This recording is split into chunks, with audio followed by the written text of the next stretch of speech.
Assalamualaikum, hai guys, perkenalkan nama saya Thank you Adrella Nazara. Prodi Perbankan Syariah. Saya akan membuat tugas video mata kuliah Ekonomi Makro mengenai tentang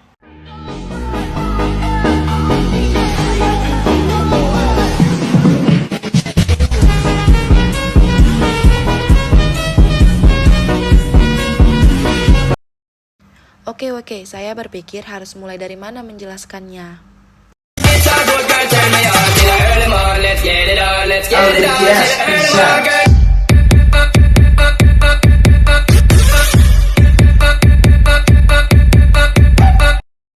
Sejarah inflasi. Perekonomian pada kerajaan Byzantium pada saat itu sangatlah menarik, yang dimana Byzantium sangatlah berusaha untuk mengumpulkan emas dan mengekspor emas tersebut dan mencegah terjadinya impor. Dari kerajaan tersebut, Byzantium menyebabkan terjadinya suatu permasalahan yang sulit, yaitu orang-orang dari kerajaan Byzantium membuat menaikkan tingkat harga komoditasnya sendiri.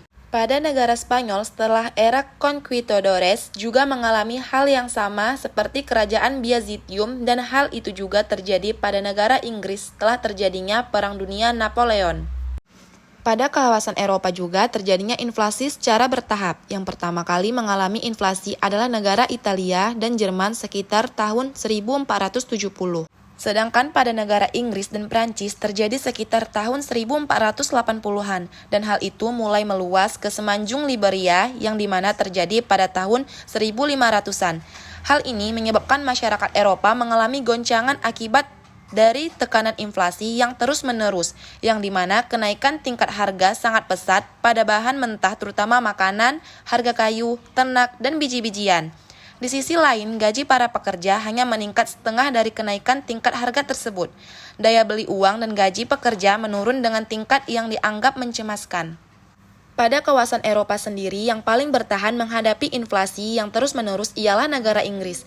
Walaupun Inggris sebelumnya banyak mengalami kendala dalam menghadapi inflasi yang terus-menerus, namun Inggris tetap bertahan dengan berbagai kebijakan yang telah mereka putuskan.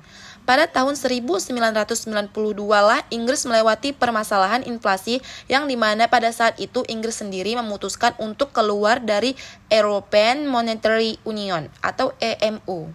Dan saat itu juga mata uang mengalami depresiasi, ekspor yang melonjak naik dan perekonomian tumbuh, sedangkan negara EMU yang lainnya mengalami stagnasi. Kenapa terjadinya inflasi? Dikarenakan pada saat tingkat suatu harga secara umum naik, maka pembeli atau konsumen harus mengeluarkan lebih banyak uang untuk jumlah barang dan jasa yang sama. Jika kita sebagai pembeli ataupun konsumen tidak dapat menemukan uang yang lebih, maka kita tidak dapat mempertahankan apa yang kita ingin belanjakan, dan kita akan membatasi untuk membeli barang dengan cara membeli lebih sedikit dari biasanya agar kita bisa mempertahankan uang tersebut. Dan hal tersebut juga berpengaruh terhadap si penjual dikarenakan kemampuan untuk menaikkan harga akan terbatas. Teori inflasi Islam. Menurut para ekonomi Islam, inflasi berakibat sangat buruk bagi perekonomian karena yaitu ada 6. 1. Menimbulkan gangguan terhadap fungsi uang, terutama terhadap fungsi tabungan atau nilai simpan, fungsi dari pembayaran di muka, dan fungsi dari unit perhitungan. 2. Melemahkan semangat menabung dan sikap terhadap menabung dari masyarakat atau turunnya marginal propensity to save. 3. Meningkatkan kecenderungan untuk berbelanja terutama untuk non-primer dan barang-barang mewah atau naiknya marginal propensity to consume. 4. Mengarahkan investasi pada hal-hal yang non-produktif yaitu penumpukan kekayaan hoarding seperti tanah, bangunan, logam mulia, mata uang asing dengan mengorbankan investasi ke arah produktif seperti pertanian, industrial, perdagangan, transportasi, dan lainnya. Sesuai dengan namanya, inflasi jenis ini diakibatkan oleh sebab-sebab alamiah di mana orang tidak mempunyai kendali atasnya dalam hal mencegah.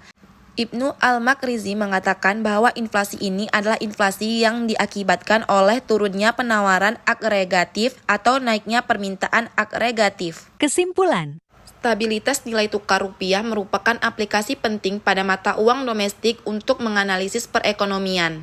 Informasi dari stabilitas nilai tukar rupiah pada dasarnya memberikan gambaran mata uang negara yang mencerminkan fluktuasi nilai tukar mata uang suatu negara terhadap mata uang negara lain dan jasa.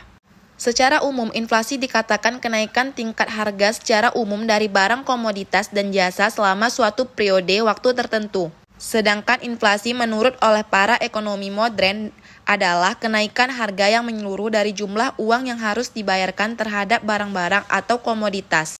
Dan sekian, terima kasih. Bye-bye. Assalamualaikum warahmatullahi wabarakatuh.